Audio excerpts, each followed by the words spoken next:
Hi, I'm here too. Chat means you're talking back and forth. Yep. All right. Hello, everybody. Hey, James. Hi. Okay, let me go to the next slide. Okay, we have James on now, I guess. It's hard to move the slides. Hello to Milo and to There. Yeah, wow. Wow, impressive. So let's say the Pledge of Allegiance. Okay. We pledge allegiance pledge allegiance to the flag of the of the United States of America America and to the and to the republic republic for which for which it it stands, one nation, one nation, under God, indivisible, indivisible, with liberty and justice for all. Welcome, everyone. Welcome, welcome. This is exciting, and I'm recording it. Oh, no. Oh, yes. Because then we'll be able to tell how much we've improved after we've done this 10 times. I hope you don't have to do that 10 times. It's supposed to be over by then. We can always use it as an option Yeah. if we can't meet because of hurricanes or who knows what. Okay, okay. If we have a hurricane, will there be internet? Of course. That's a great question. Oh, boy. Well, I guess we, Well- according to agenda. Yes. Yeah. I'm supposed to do the inspiration. I mean, Nina didn't, is Nina, are we waiting for Nina? No. No, she'll join when she gets home. She can hear us now. All right. So shall I try to be inspirational Sure. with the thought of the day? That's what's next.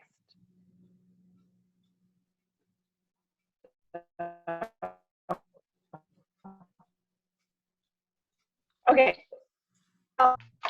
There's more. There's amid the epidemic that we are experiencing, or the pandemic, I should say. Everybody's experiencing it differently, but some things I've read and seen pictures of. The sky is blue in China. More women are seeking home birth.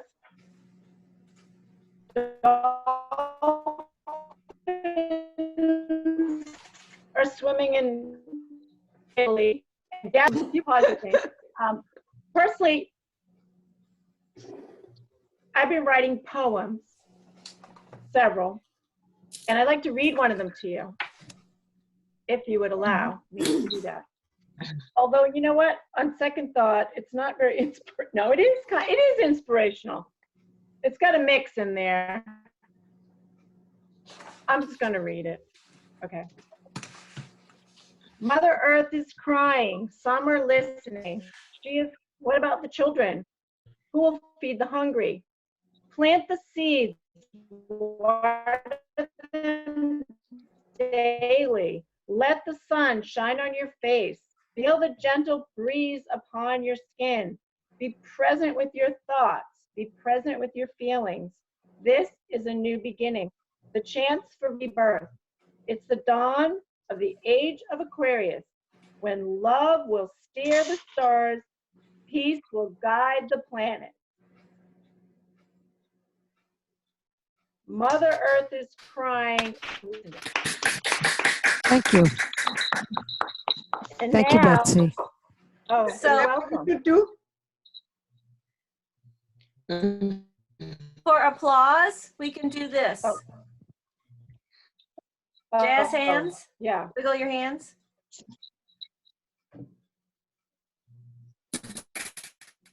So now I'd like to turn the meeting over to our wonderful president, Vicky Iozia.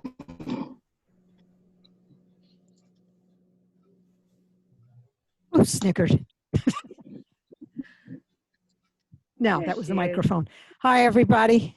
Hello. There is no way that we could have predicted the predicament that we're in right now. Can everybody hear me? Yes. Yes. Can anybody hear me? Okay. Yes. Yeah. It seems like everything gets scarier every single day. But if there is hope for this, it's going to be with Toastmasters. Because even though we're not together, we're together.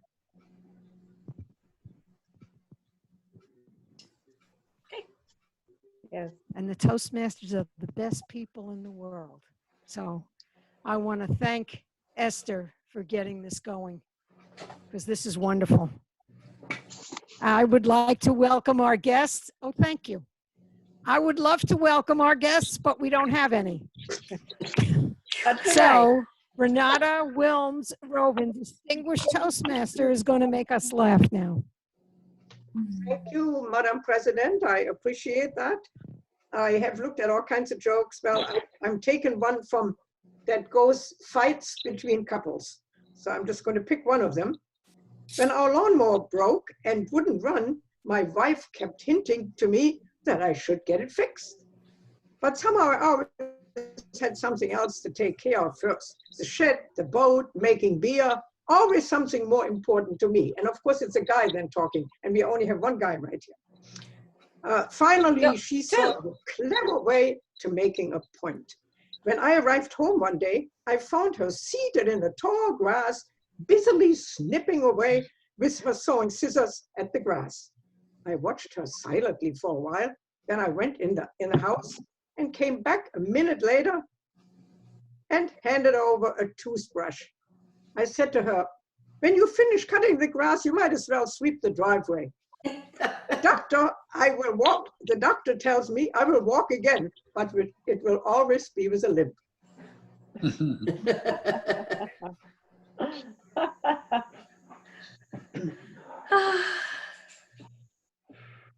Well, Madam President, you are going to introduce the Toastmaster, I guess, or do I just stay on? As President introduces Toastmaster, Renata, you were supposed to be, but now Esther is. No, I am. Correct? Yeah, You are. I had written All up. right. Okay. Okay. I got you here, Renata. Okay.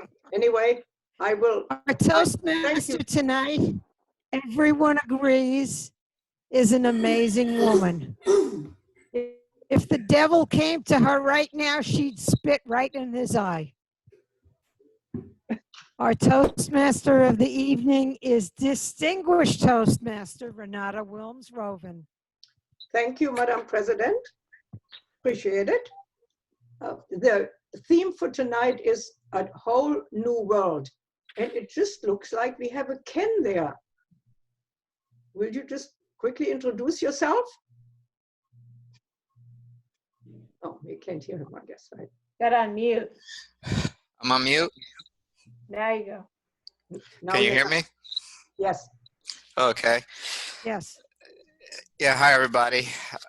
Usually around this time I'm visiting my parents in Florida with you guys, but Esther was kind enough to send me a link. I saw it, I'm friends with her on Facebook. So I was a one-time guest last year, and I was planning to be there this April, but under the circumstances, I'm here on Zoom with you. That is wonderful. Welcome to have you. Thank and you. Also Nina has just joined us, so that's wonderful. Oh, you're supposed to wave, not clap. All right, to get back to me as a Toastmaster, are you familiar with Toastmaster at all, Ken? Yes, I'm actually a DTM, a member of a few clubs over here. Never mind. Then I don't have to do any explanations whatsoever.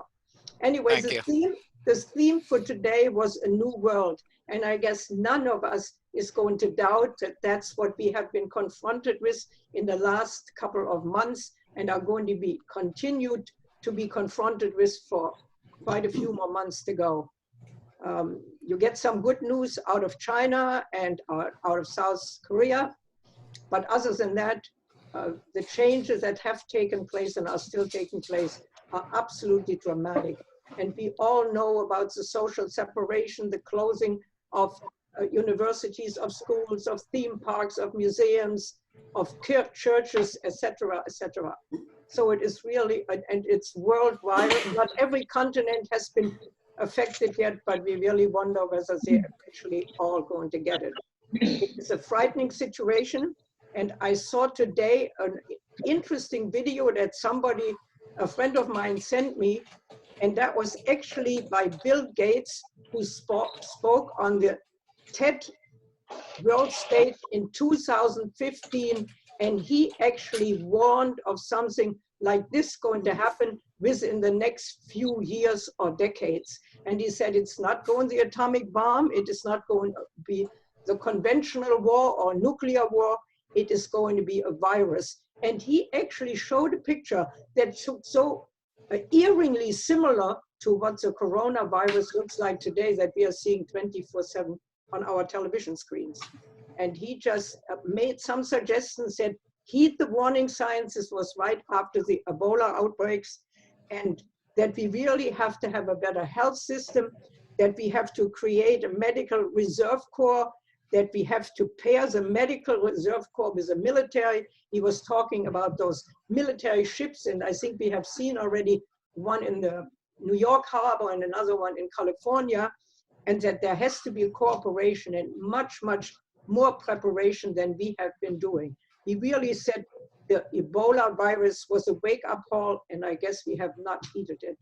And hopefully we are regretting it already now, but hopefully everything that can be done will be done, and trying to reduce the effects. We're always talking on the news about the flattened curve rather than the spiked curve, and let's hope that that's going to happen.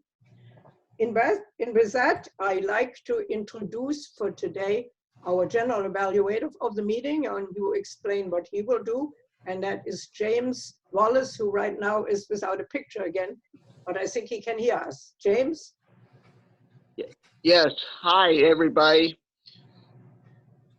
My role as general evaluator is to go ahead and evaluate the meeting, but more than that, I also have a team. It's the listening team. The first member of my team will be the timer. I believe that's you, Kevin. Yes, it is.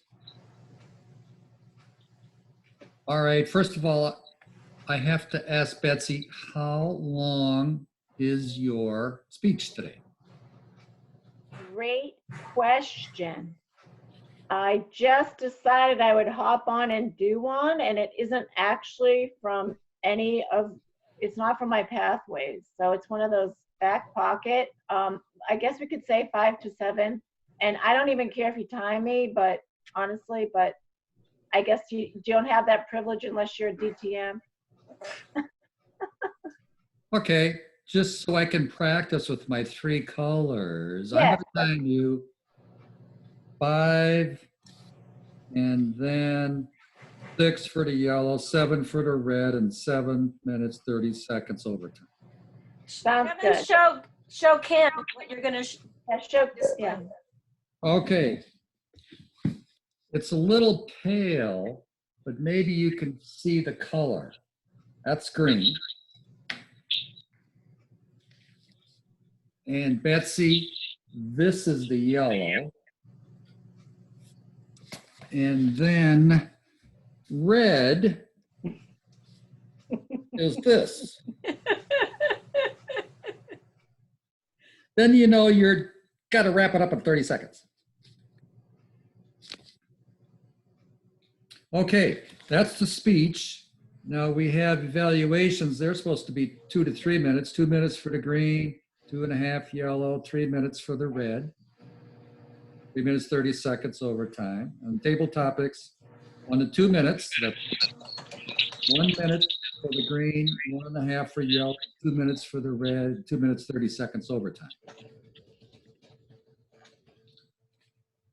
Any questions?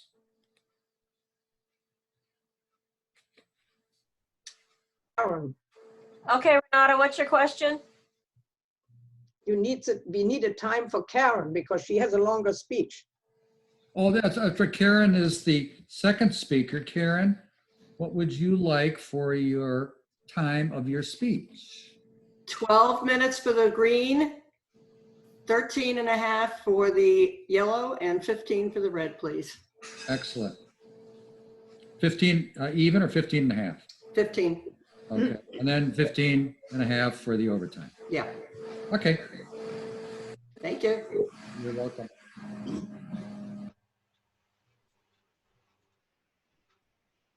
James?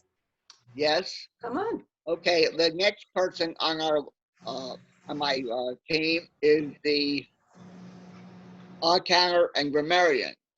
Would that person please? You don't have an odd counter and grammarian. We're gonna skip it. We don't Okay. have Kitty either. All right. In that case, let's see. Do we have a quiz master today? Yes. I will be the word master. The word is, oh, is this upside down? God, how do we get this? That's fine. You got Okay. it. The word is exhort, and it means to strongly encourage or urge somebody to do something. And I guess from all the way from the president down to governors to your officials to your health people, everybody exhorting you to do social distancing and hygiene in terms of washing your hands every 5 minutes. So please use that word. If you don't use it, 5 cents in the kitty, even it's not available right now. Mr. General.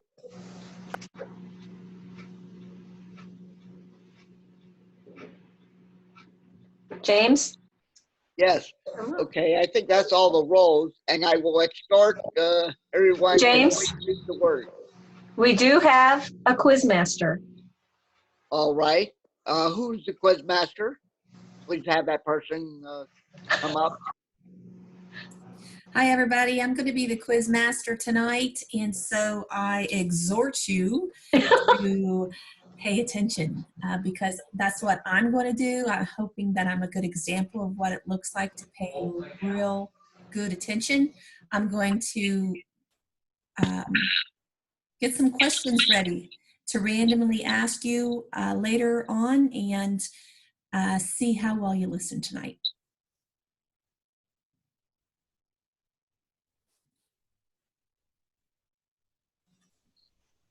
Thank you, Christy. Well, I'm not sure whether James is going to reintroduce me, but as table Toastmaster for the evening, I am back. And now we are coming to the formal part of our meeting, which is the prepared speeches. And one jumped in, has just jumped in this very late this afternoon. And since I do not have an introduction for her, I'm going to ask her to introduce or read the introduction herself. And hopefully she's sent in. Oh, you don't have an evaluator, do you? No, I do Okay. not. And Would anybody like to be an evaluator for her, but you don't really have a manual. So you're just going to jump in and give I'm us. just going to jump in and give a speech. All right. How's that? Is that Please okay? Is that help me welcome Betsy Schwartz, a very innovating and interesting person that always brings something new and exciting to the table. So please help me welcome Betsy Schwartz.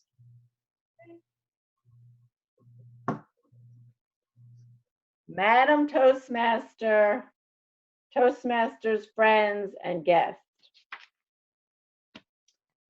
When I was a little girl, I dreamed of being the first woman president.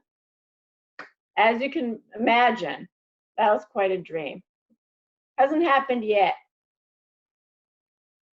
In recent months, I have been considering running for something locally. Today, when I noticed, I think it was today, that James decided not to speak, I thought, I got so much to say, as I always do. And I'm going to share some thoughts with you. Pretend, just give me that, pretend that it is December 2019. If I were president and it was December 2019, when I discovered that there was this virus and this possibility of something happening, I would have acted immediately.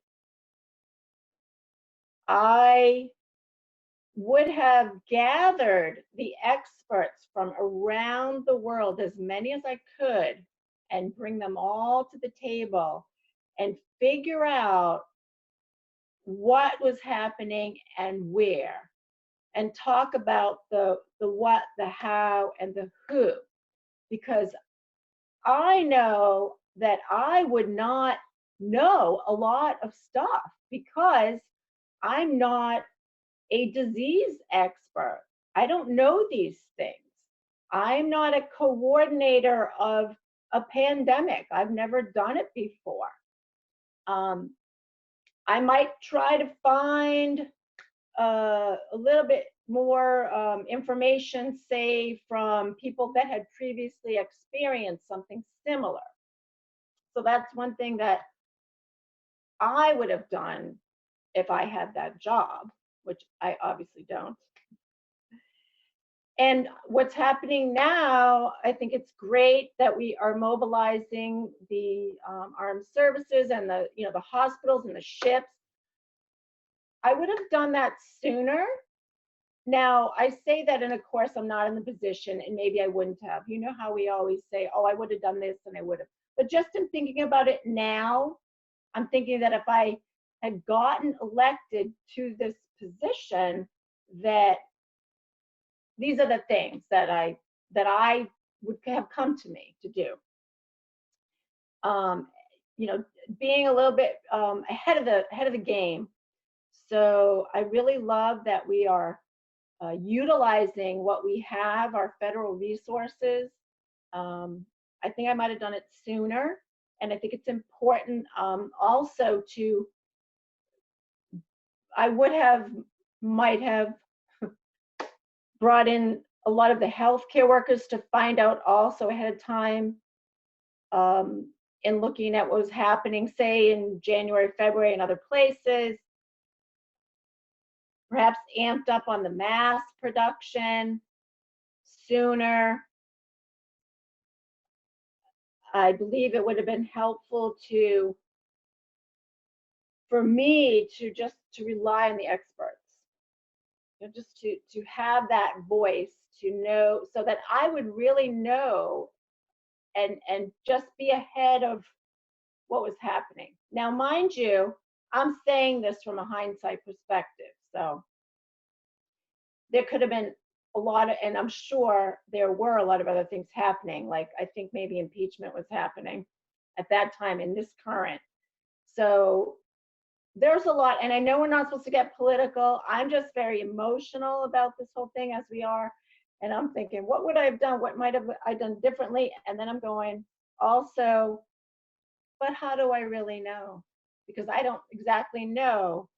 I wasn't there. And that brings up another thing where I feel like at this time right now, I would like to present a healing, hopeful message. And I know for myself, in dealing with what we're all experiencing, it's coming out in poetry for me. But I would like to say that we all need that right now. I believe we all need some type of a hopeful, healing message. And I do firmly believe that we have this moment in time and this opportunity to come together. And I'm just as guilty as the next person of, it's this person, it's that, it's this and that. And it really isn't. We're all in this together. We have all created what we've got, and we can all create something new. And I want to invite every single body that I know everywhere to really be figuring out, what is your next thing? What are you really doing here? I mean, here on this planet Earth. Is what you're doing serving you?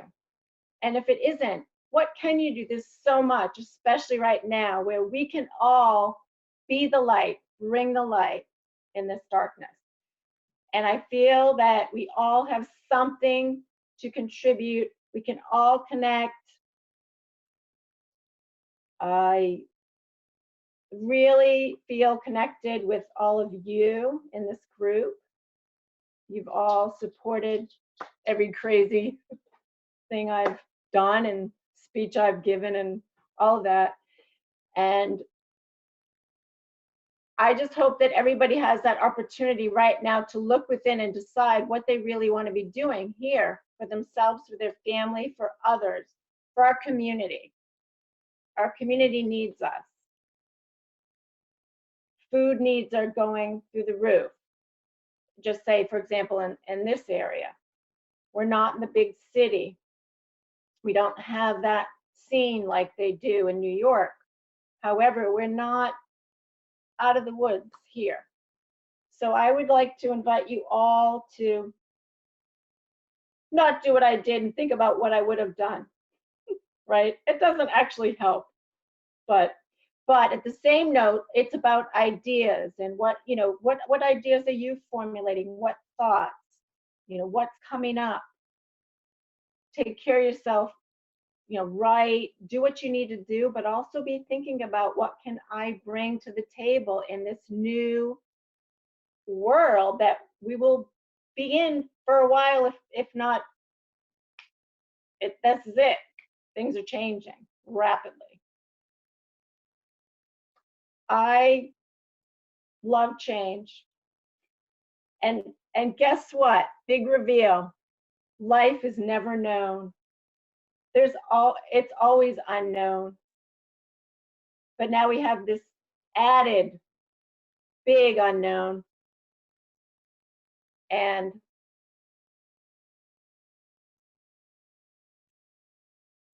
I believe that we humans are getting a wake-up call from planet Earth, from Mother Earth, and we can heed the call, and it can be something very, very amazing. From my heart to yours, namaste.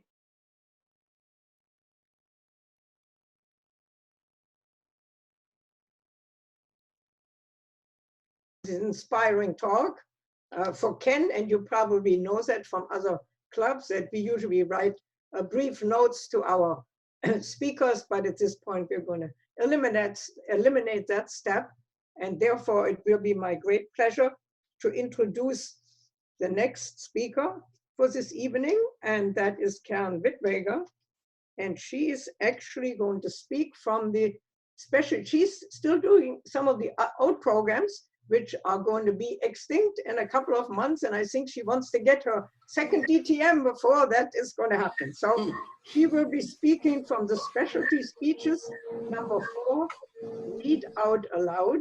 And she sent me as an introduction, we are all concerned about how much time we have left. The author of this short story takes this fear to its extreme by giving her characters the opportunity to learn the exact time of their death. And I neglected to ask her evaluator, Esther Clay, to please read the objectives. Okay, this is read out loud. Objectives. Arrive at an understanding of the elements that comprise an oral interpretation and how it differs from preparing and giving a speech. Learn the preparation or planning techniques of effective interpretation. Learn principles of presentation and develop skill in interpretive reading with regard to voice and body as instruments of communication. Thank you very much, Esther. Please help me welcome Karen Wittweger, Distinguished Toastmaster.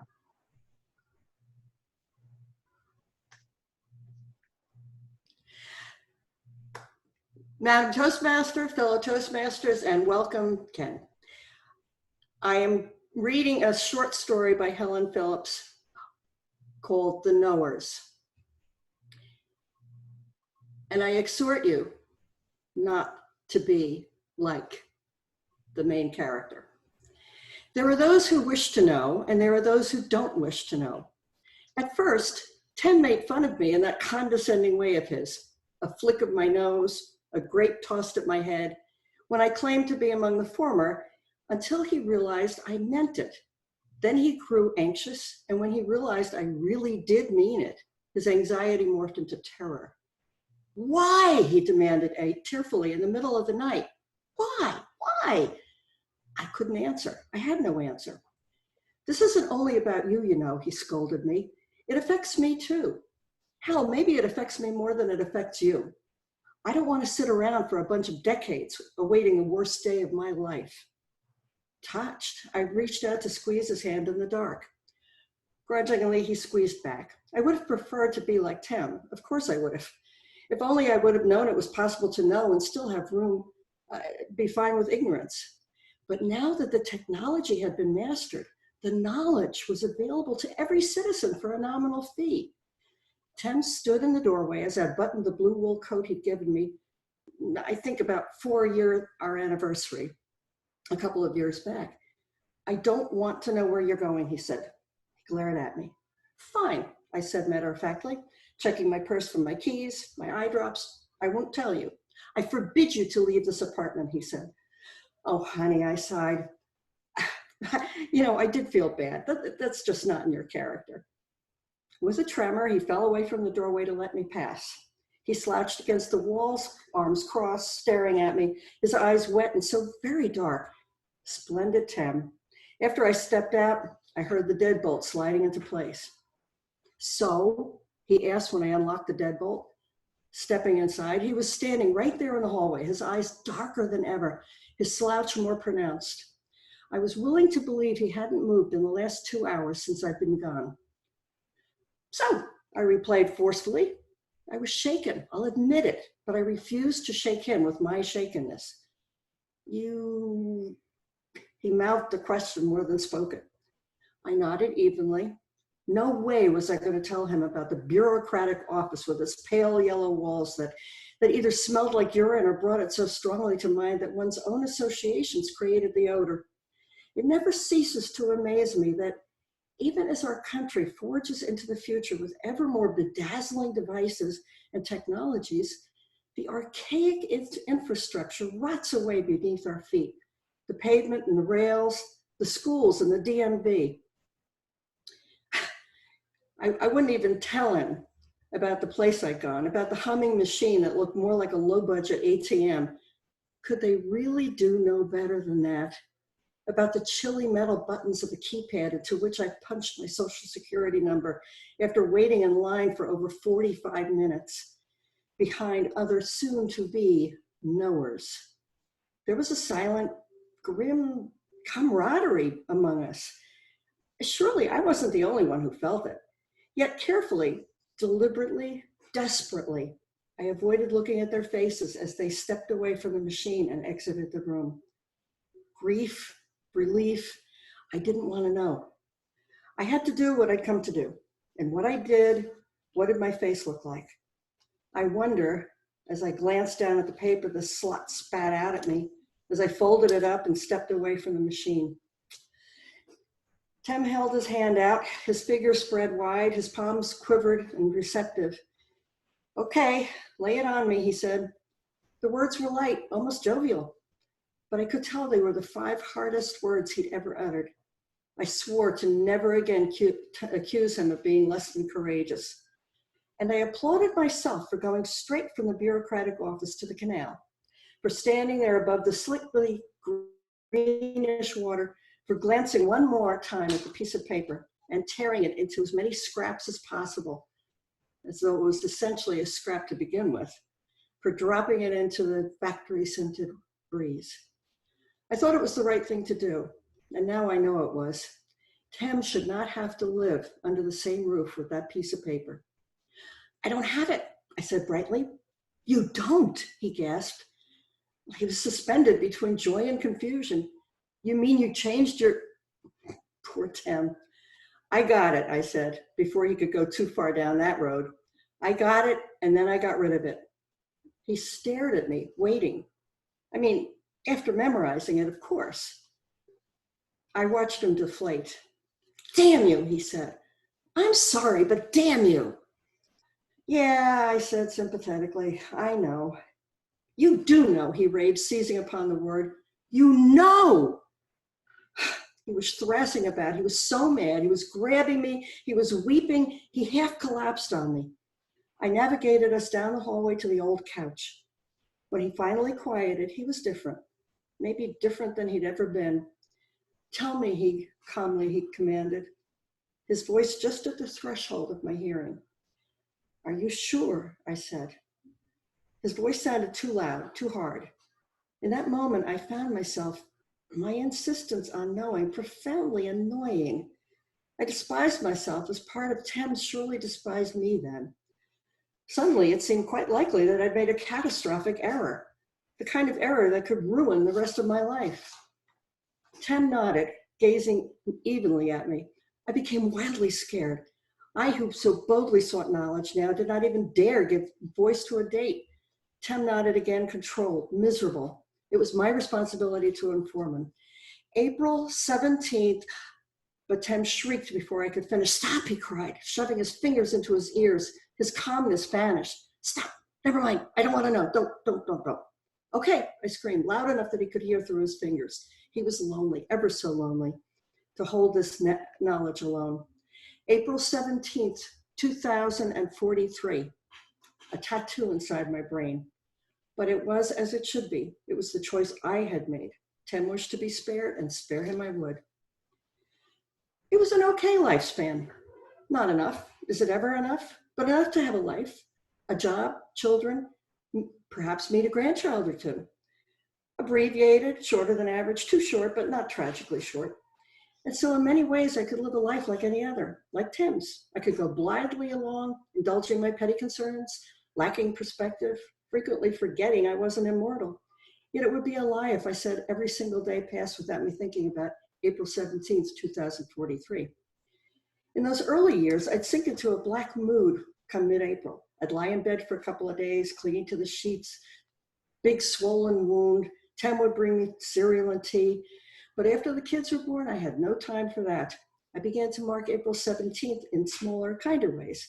I'd buy myself a tiny gift, a bar of dark chocolate, some daffodils, and over time, I let myself buy a few more indulgences, a new dress, an afternoon champagne. I always felt extravagant on April 17th. You can't take it with you and all that. Tim tried hard to forget what he'd heard, but every time April 17th came around again, I could feel his awareness of it, a slight buzz in the way he looked at me.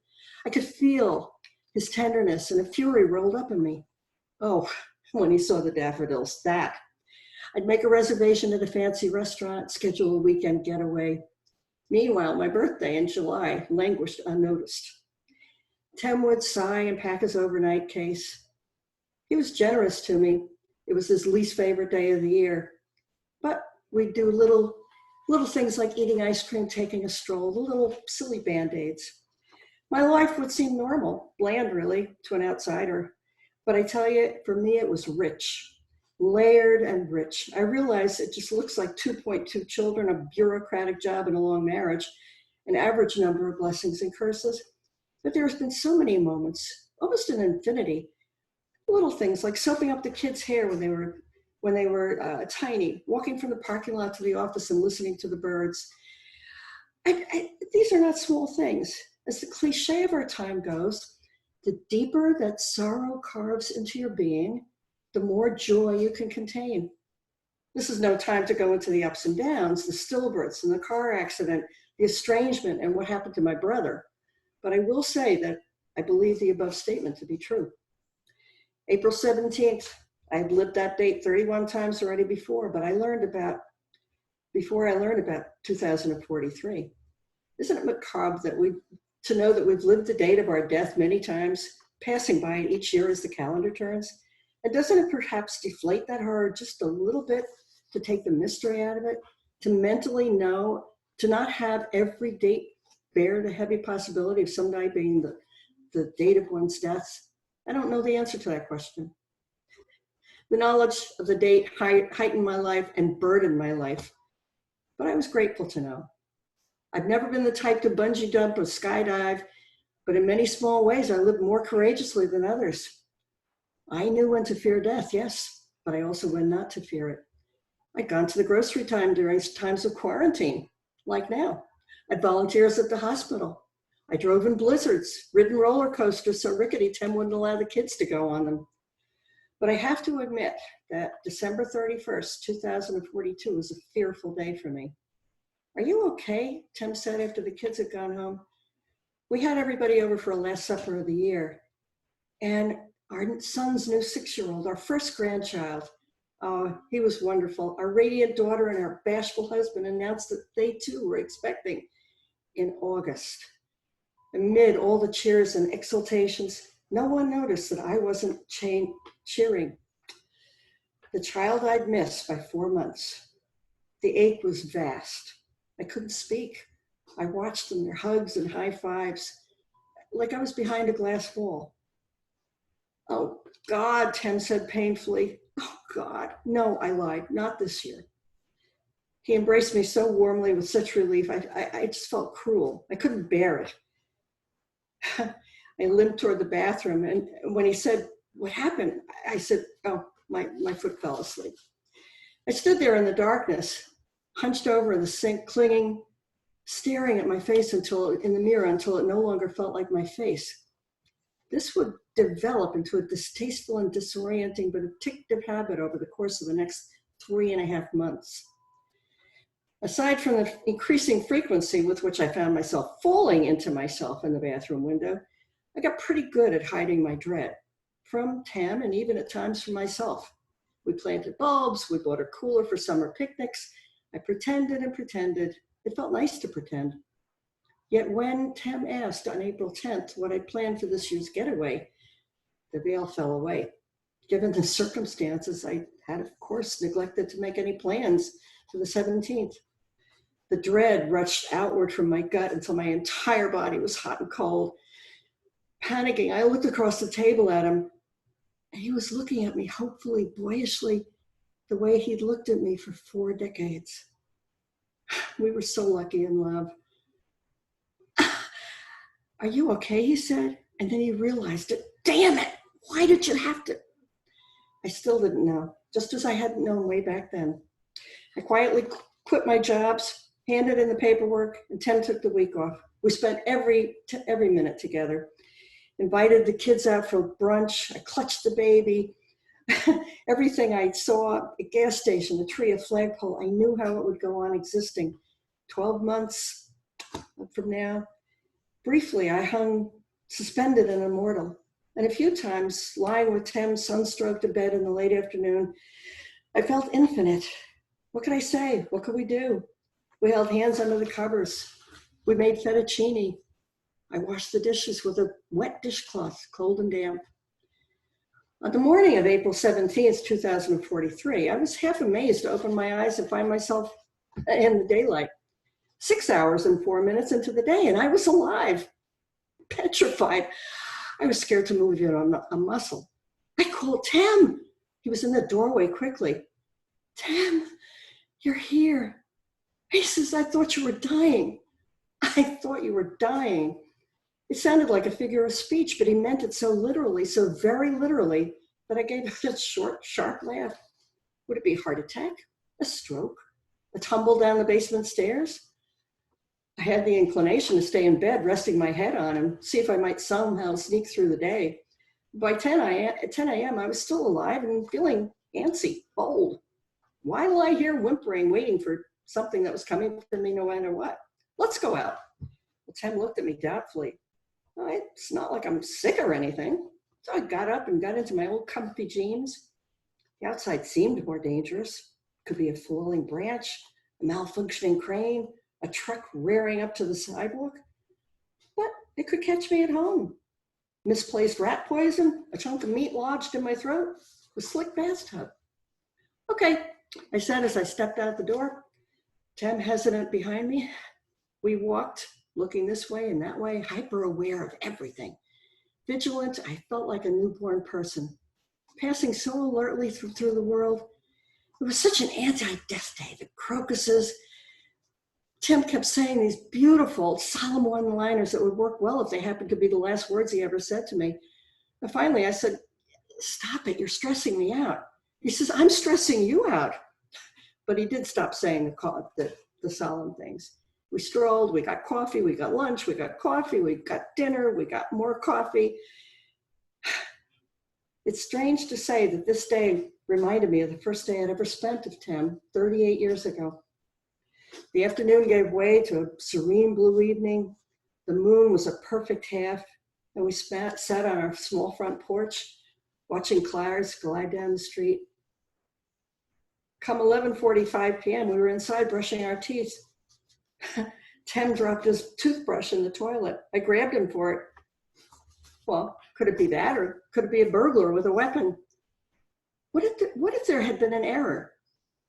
Remembering back to that humble machine, that thin scrap of paper, the cold buttons of the keypad, I indulged in the fantasy I'd avoided for over the years. It suddenly seemed possible. Maybe I punched in my social security number wrong, 1 digit off. Or maybe there was some kind of bureaucratic mistake, some malfunction inside the machine. Maybe I missed up the digits. April 13th, 2047. If I lived beyond April 17th, 2043, where would the new boundaries of my life be? Well, shakily, I watched Tim's toothbrush in steaming hot water. Well, I wasn't going to be the one replacing his toothbrush in the drugstore. We stood there staring at each other in the bathroom mirror. Why had it never occurred to me that it might be something that could kill Tim too? In all of these years, truly, I had never entertained that possibility. It could be a meteorite, a bomb, an earthquake, a fire. I unlocked my eyes from Tim's reflection and grabbed the real Tim. I clung to him like I was clinging to a cliff, and he clung right back. I counted 10 seconds. Should we, what, he said, hopefully, as though I was about to propose a solution. I don't know, go to bed? It's way past our bedtime. Bedtime, he said, as if he thought I was hilarious, although he didn't manage a laugh. 11:54 on April 17th, 2043. We are both alive and well. Yet I mustn't get ahead of myself. There are 6 seconds remaining.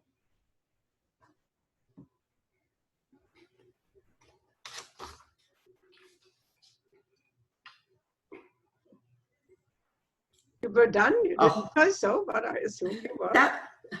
Madam Toastmaster, sorry. That was a long story. You were really Yeah, you know, when I practiced it, it came in at 13 minutes, and I see I'm way over, so apologies, folks. There you go. All right, thank you very much. Since, well, I don't know, we are not going to vote on the best speaker, so a couple of things we're going to eliminate today. And so it's given me a great pleasure to introduce the next segment of our meeting, and that will be the Toastmaster. And she will explain what she's doing. And I also would like to encourage her, since we had quite a few members that really did not have any job on our agenda today, so maybe call on those people first, if that's okay with you. Please help me welcome Betsy Schwartz, competent communicator, as Big Master. Okay, so the theme is whole new world, correct? Right? Is that what you had said? Yeah. Okay. And so I'm going to exhort you all to focus on that. Okay. Christy. I named a few silver linings earlier, and I'd love for you to name a silver lining in this halting of your life as you knew it several weeks ago. What is a silver lining for you, for the world, just whatever? Don't we love a silver lining? Isn't it wonderful to be able to see the silver lining in change that maybe is difficult? A silver lining for me during this very strange time, it feels really like a movie, actually. is that it's a slower pace. So even though I do work from home and I am used to doing Zooms and one-to-ones online and Facebook chats and phone chats and all of the technology that's available to me to run a business from home, it has helped me to think about others more. It's helped me to think about my family more. It's helped me to sort of savor the moment in the slow pace and think about how wonderful it must have been in the 20s and the 30s. I envisioned a farmhouse and everybody was rocking from the rocking chair on the porch and everything was slow and the meal was home cooked. We didn't have any pesticides in our food because we grew our food. We knew what was going on. And so it's been sort of nostalgic for me, as if maybe the stories that my grandmother told me came to life. And then it also helped me to really appreciate my elders, because a lot of young people right now maybe don't really know what to do with this situation, but we have elders, whether it's a parent, a grandparent, a great-grandparent, if you're blessed to still have them in their life, that have been through these type of things before. As far as, what do you do when you're down to the last roll of toilet paper? You know, what do you do when you only have flour, shortening, and salt and pepper? You make biscuits.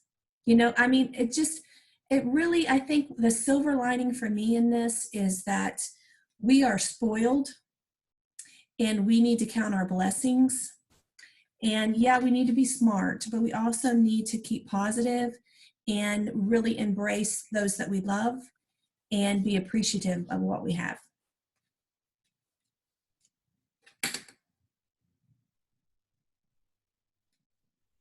Hey. Okay, I'm looking. I gotta see who else is here. So, Nina. She's like, not me. Nina. All right. This is a good one. Imagine you're actually living a sci-fi book or movie, which is actually what it feels like to some. What's the title of your sci-fi book or movie to describe what we're going through?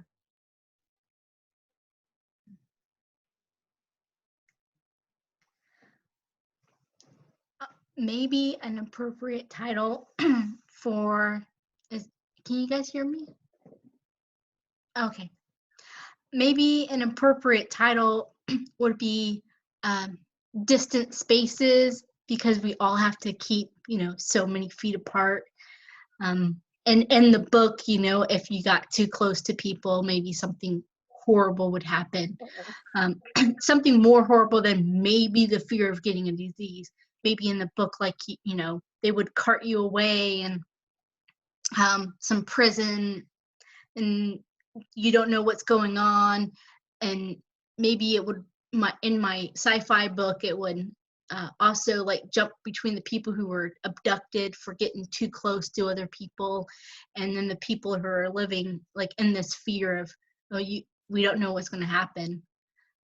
Because I really feel the space part of this, because I went to the Dollar General to buy batteries for my AC thermostat, and everybody was actually standing in line 6 feet apart because they were afraid that they might catch something.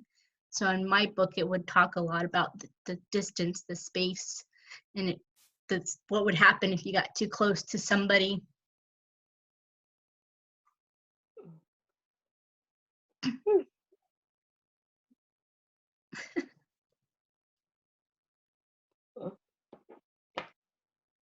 Do I have any victims? I mean, people, any volunteers?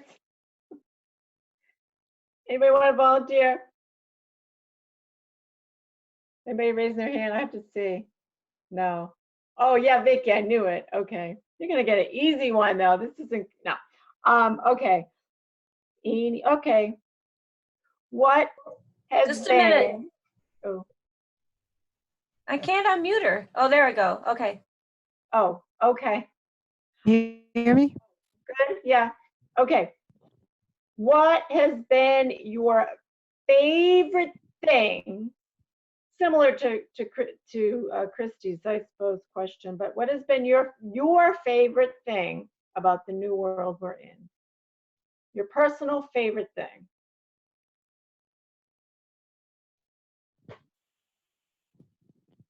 Madam Table Topics Master Toastmasters. Cloud does have a silver lining. And for me, there are a few of them. One of them is I have been exhorting my cats to please wait a little longer for their dinner because they've been coming here and meowing and trying to get on the desk and do all that stuff. So one thing is that I get to spend more time with them. My little girl cat, Mia, is dying. She has a really horrible tumor. And I can be with her and just go over and keep her comfortable until it's her time. That's a blessing. Another thing is that the water in my pool is 86 degrees. When I start to get anxious, yes, when I start to get anxious, that's why I'm in a bathing suit right now, because I was out there doing my exercise and it feels so good to be able to do that. And one other silver lining is just today I decided to get off my rear end and go out and work in the yard. So I'm doing things that I haven't done in a while. They're excellent distractions and they're helping me to get through this horrible situation that none of us could ever have predicted. Kevin, are you timing me?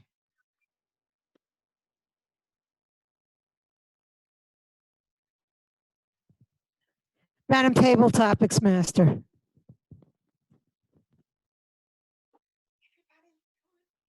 Do we do more? Sure. We've got no library to leave tonight. Oh, okay, yeah, that is true. Would our guests like to contribute? Okay. Tell us what you are grateful for in this moment.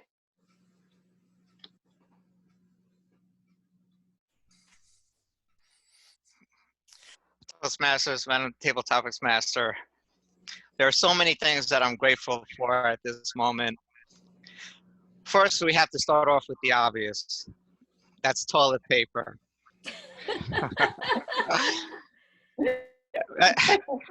In West Virginia, you can't go to the store right now and actually purchase any. So for the few that I have here, I'm grateful for that. I'm grateful for food have food in our house as well, because unfortunately, I've been seeing pictures. I went there recently. All canned foods are gone. The minute they stock any foods in the supermarkets, people are there taking it right out of their hands that they don't even have to stock that. So I'm grateful for that. I'm actually grateful for family.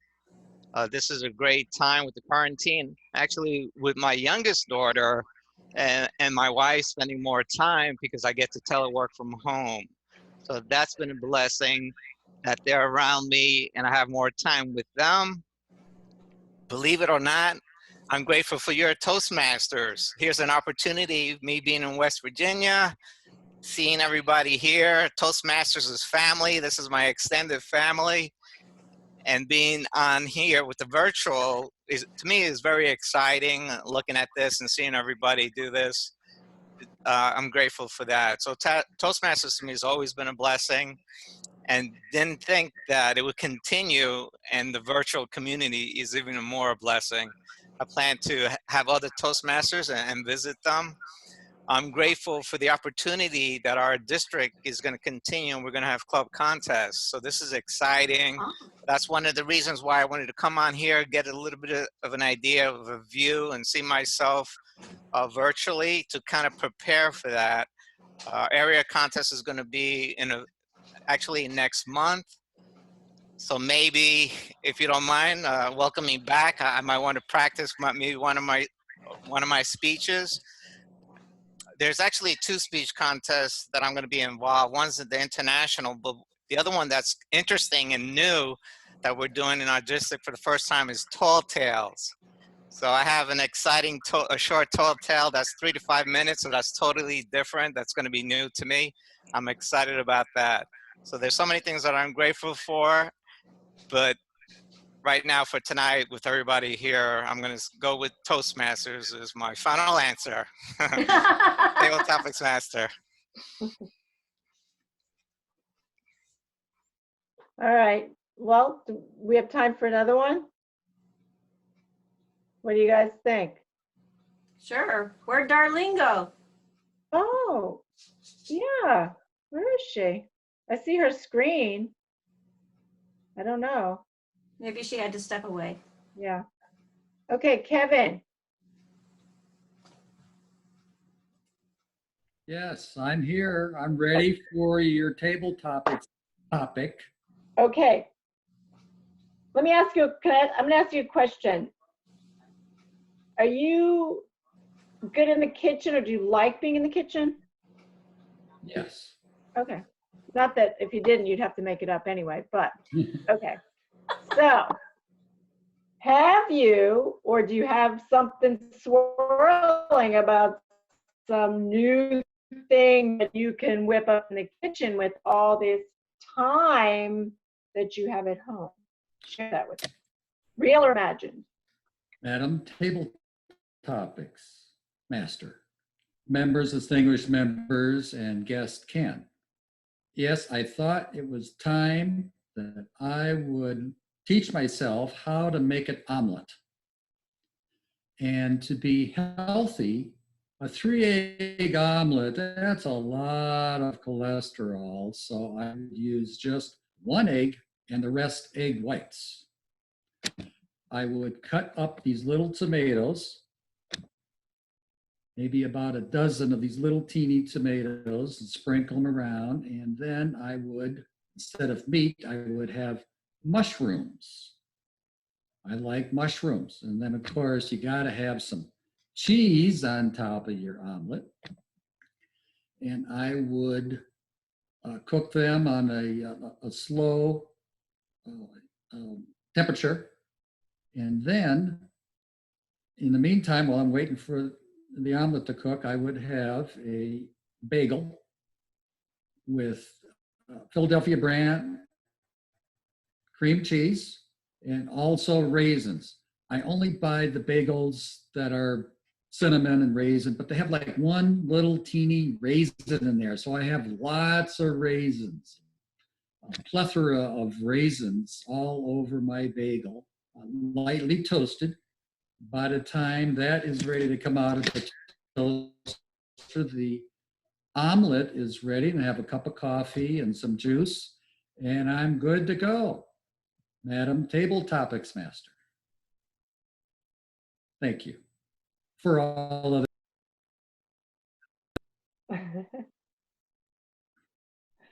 All right. Okay, Esther.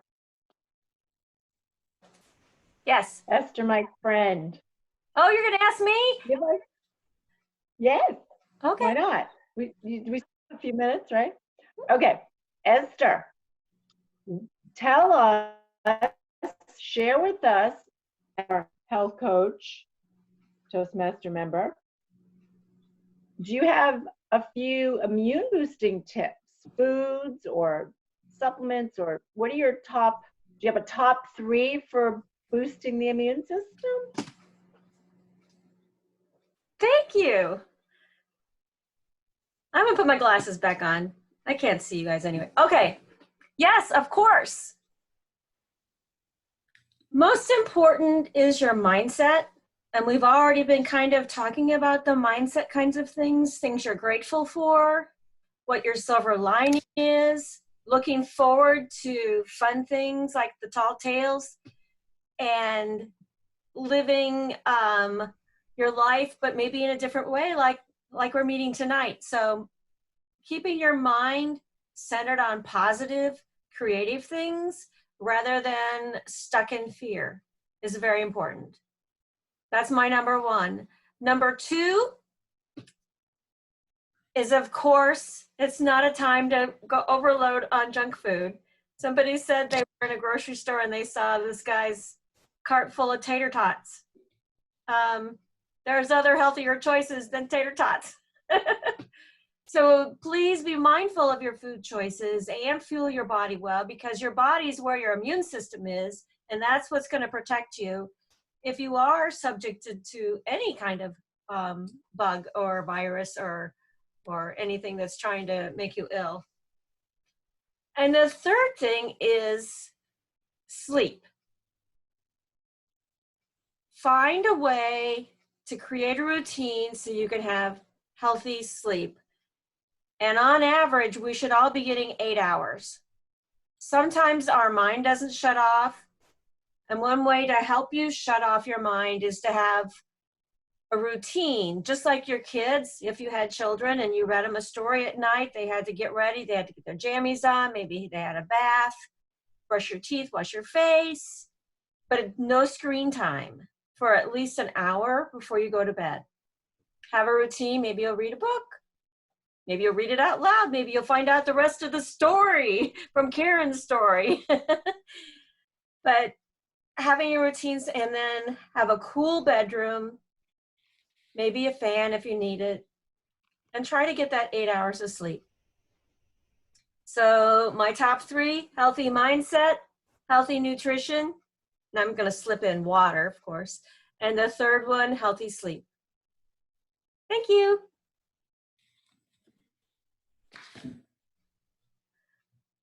I got one more that I just thought of for James, if we can do it. Yeah? What do you think? Sure. Okay. All right, James, you with me? Yes, I am. Okay. You ran out of toilet paper and there's none in the store. In fact, you can't even go to the store. What are you going to wipe your with?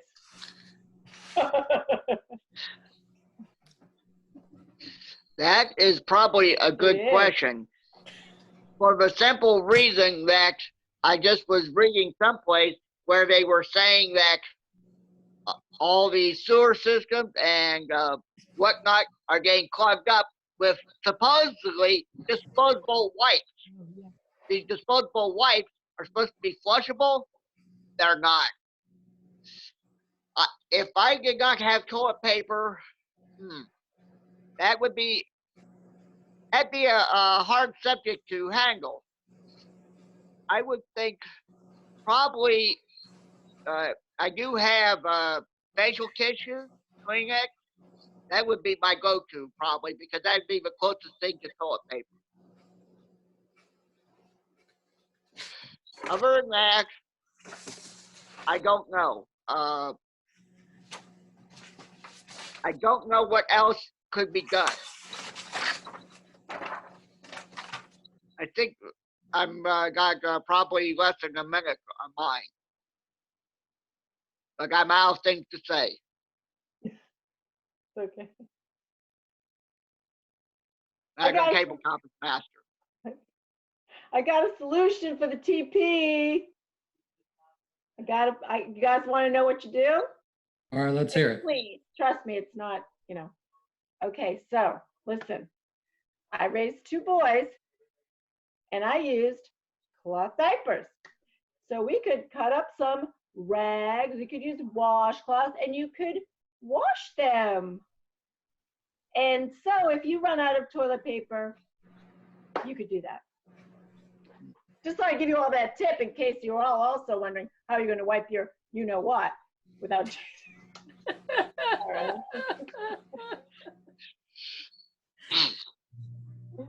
Okay. All righty. So my table topics time is done. I've went from the grim to the, all over the map. That's how I've been the last few days. Laughter is good medicine, but also there's that serious. But I'm done with my table topics. So now our general evaluator, which is James, will get back on and bring on his team to share what they got. Thank you, Madam Table Topics Master. Fellow Toastmasters, let's hear from our evaluator for, we don't have an evaluator for Betsy, so that means that it's time for Esther to evaluate Karen's speech. Esther? Okay. Thank you, Mr. General Evaluator, fellow Toastmasters. Happy to see you, Ken, and especially Karen. This is the first time I've heard a speech, quote unquote, like this. And it was very hard for me to disconnect from the words because I wanted to talk about the word choice. They were beautiful. And it was like, no, that's not what this speech is about.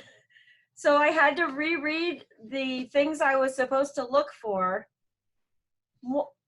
One of the things that I really enjoyed was how you created the impending sense of drama. It was like we kept listening a little closer and then a little closer. What was this date? And how you would talk about the dialogue between the two people. One small thing, I couldn't understand whether the man was a Tim or a Ken or somebody else. Beside the point, I knew you were talking about one person besides the author or the speaker, however you describe the subject. I've lost all my words. Okay, anyway, I enjoyed your expressiveness. I thought that was really good. And sometimes I felt like you hurried, but since you had not a lot of time really to read this very interesting story, I can understand why you went pretty fast at times. But at the same time, I was trying to listen with different kinds of ears than the people who are just listening to hear it.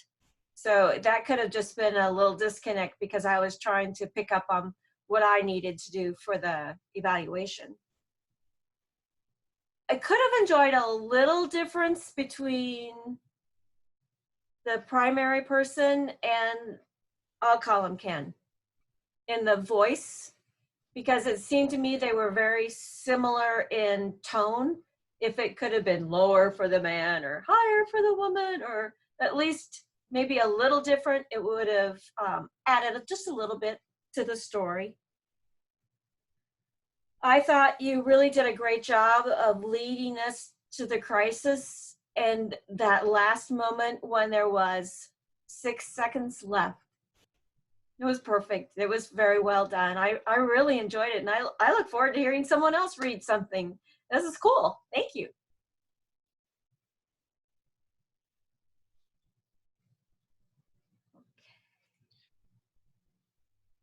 Thank you, Esther. Now let's hear about our report. Oh wait, let's hear from the quiz master before I ask for anything else. Would our quiz master please ask us some questions? Yes, this is my first time being a quiz master, and I find it interesting that when you look up the role of quiz master, it says it is a great thing for a new member to do. I personally find this to be very difficult. It is difficult to pay attention, and I have a lot of room for improvement in this. So some of the questions that I'm going to ask you tonight are for my own benefit because they're spaced right out. All right, so Betsy, she told us in the beginning of the meeting that when she was a little girl, she dreamed of being something. Karen, What was it that Betsy dreamed of being when she grew up? She wanted to be the first female president. Yes. And Betsy, I for one would vote for you. Okay. One of the pleas that Betsy exhorted us to consider was what our purpose is. What do we want to do moving forward? So even though there's really no wrong answer to this question, I would like to ask Nina, what would you like to bring to the world moving forward?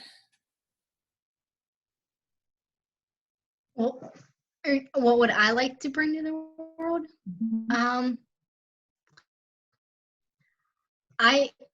More patience. I think a lot of people right now are really panicked, and if they were a little bit more patient with other people, I think that people wouldn't be as scared, and they were a little bit more patient.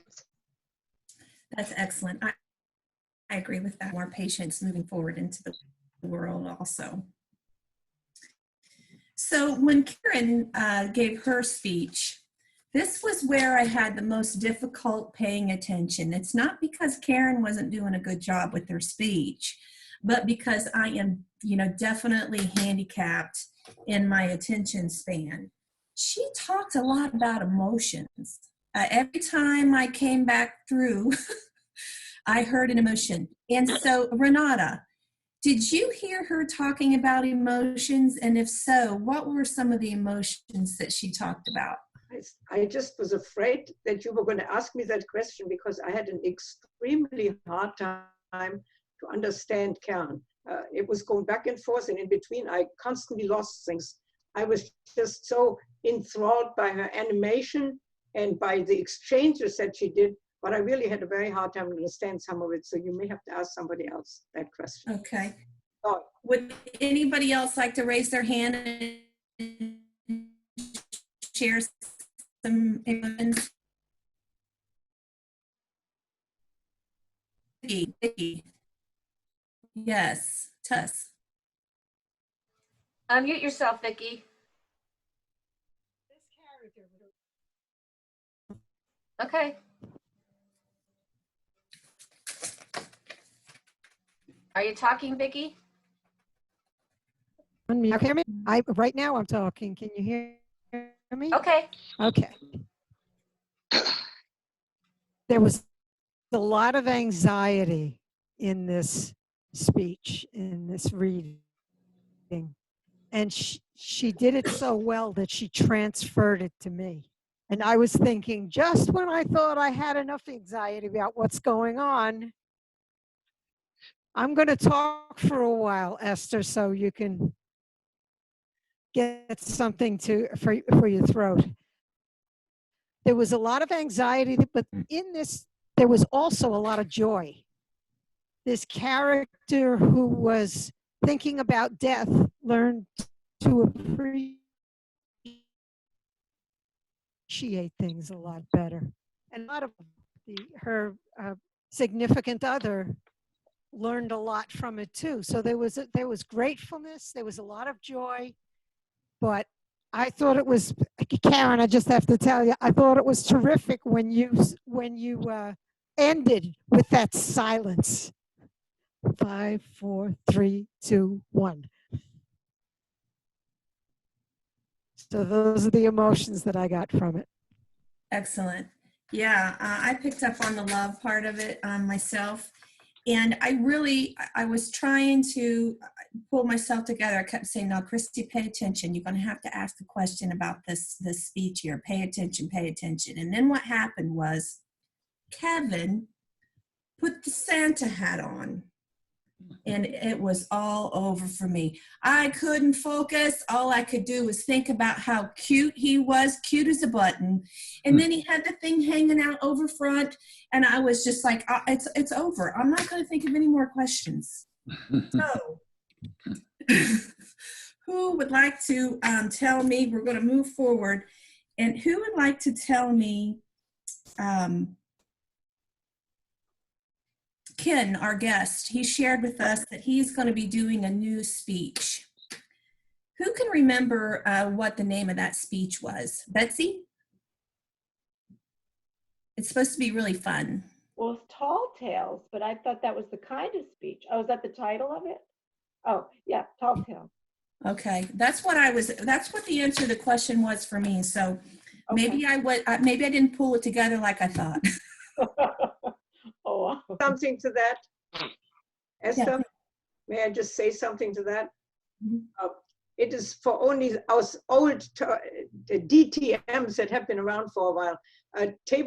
Tall Tales is really something that comes up very seldom, and I'm actually surprised that is it Virginia, Ken?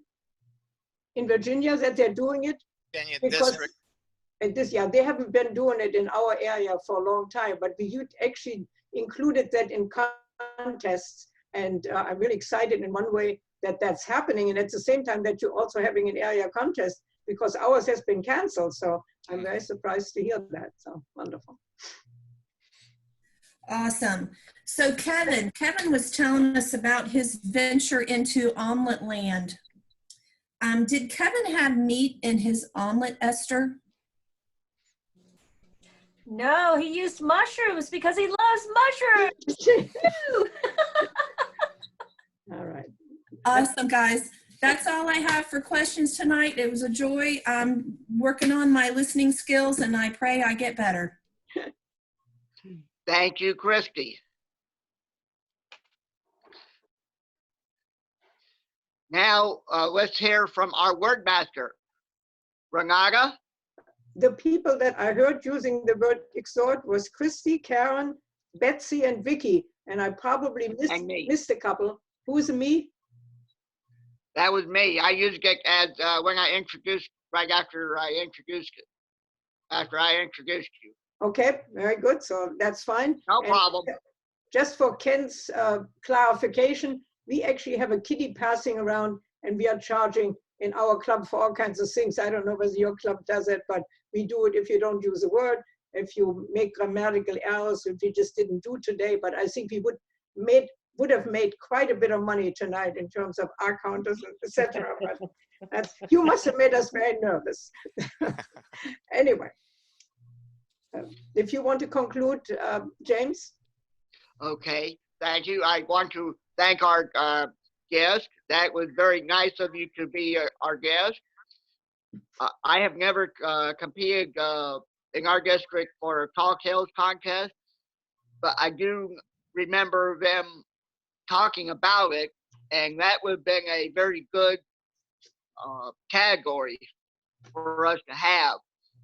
And so maybe when you have your contest, maybe you can make arrangements to stream it back to our district, because that would be very interesting. I know I would be interested in hearing some of those. What about everybody else? With that, I turn it over to our Toastmaster, Renata. Thank you. I thought you, especially since we did it so differently today, I think you wanted to give a little evaluation about the meeting as a general evaluator. Okay. That I don't know what happened with my picture. I was supposed to speak, but then I had some technical difficulties. So I'm actually on my phone, and I don't know why it's not sending a picture of myself to you.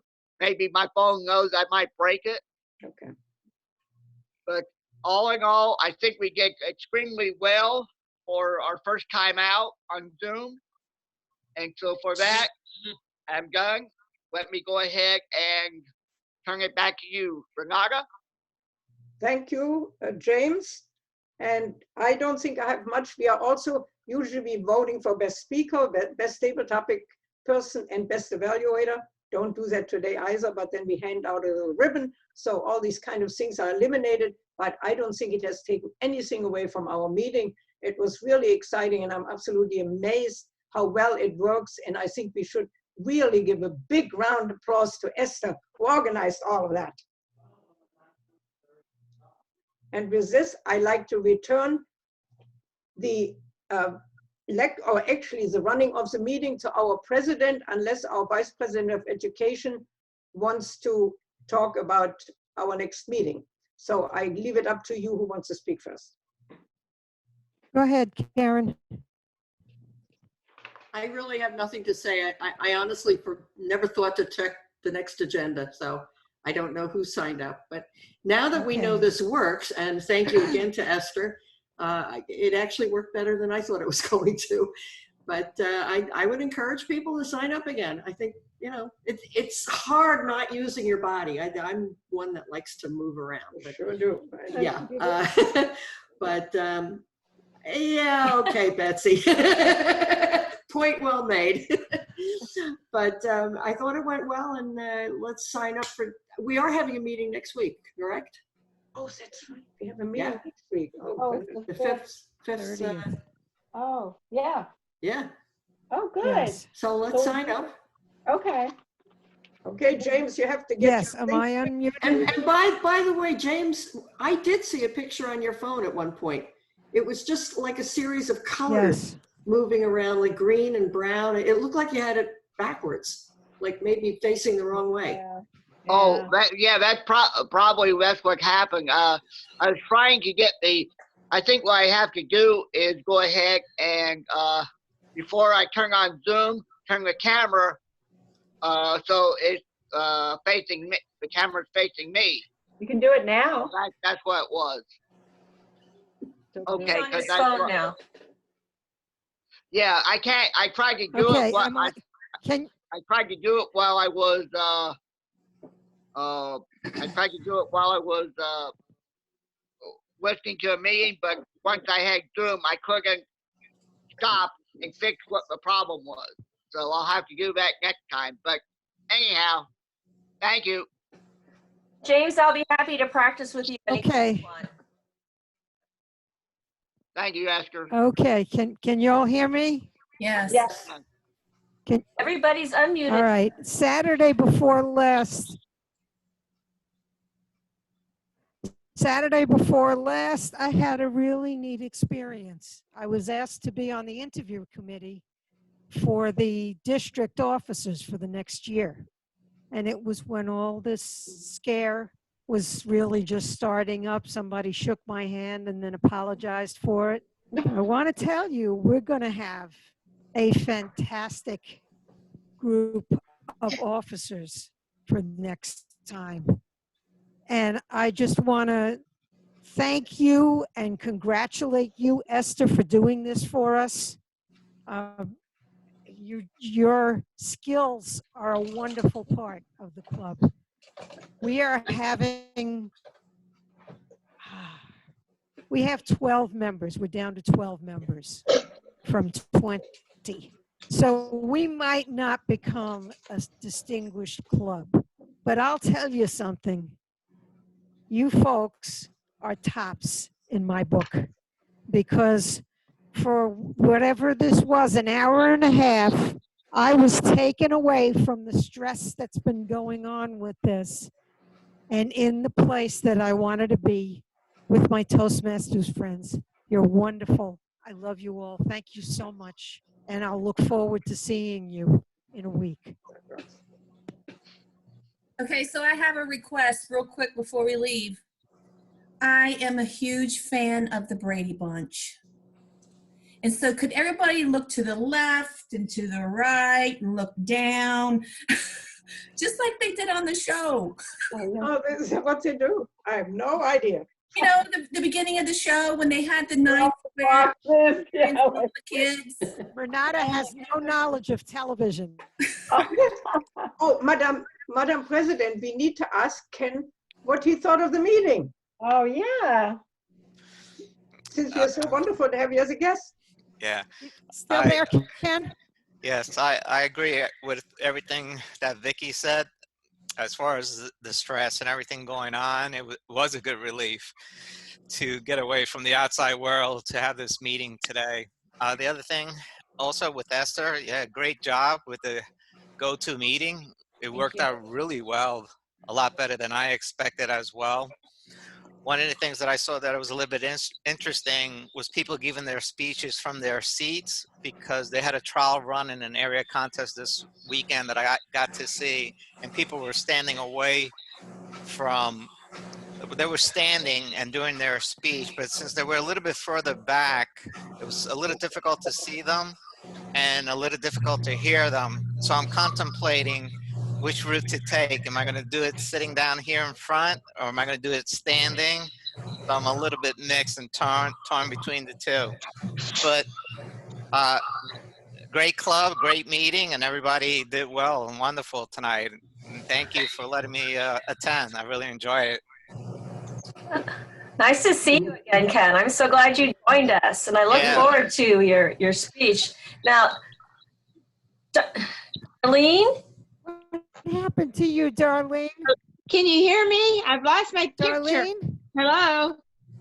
We can hear you. Okay, I've been losing everything. Okay. I can't see anybody. All right. Well, we can see you, but it's frozen. And if Yeah. you want, next time or anytime it's convenient for you, we can work one-on-one and try to work out any issues. Okay, I think it's my phone. I don't know if it's, or maybe it's the operator. No, it's the technology. It's not you. Thank you. Okay. So Nina brought up the fact that she doesn't get, she's not really home until like 5:25. Would you want to consider adjusting our start time to 5:30? We can do that. Sure. Yeah, Why not? I wish we could do it after dinner, like 6:30. Yeah, 5:30.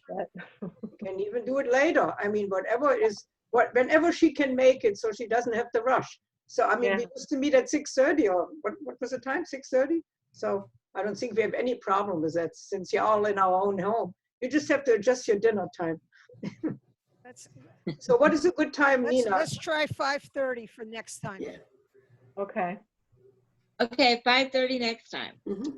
okay. Okay, I'll update it on the website. And one place I did not update our meeting location, if you will, is on Toastmasters International.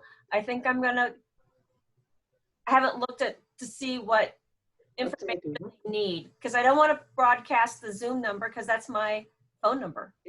Yeah. So I kind of have to look into that. But otherwise, the paper, the local newspaper, our website has it, and our Facebook group has it. So Thank you. Good. Thank done? Bless you, Esther. Yes.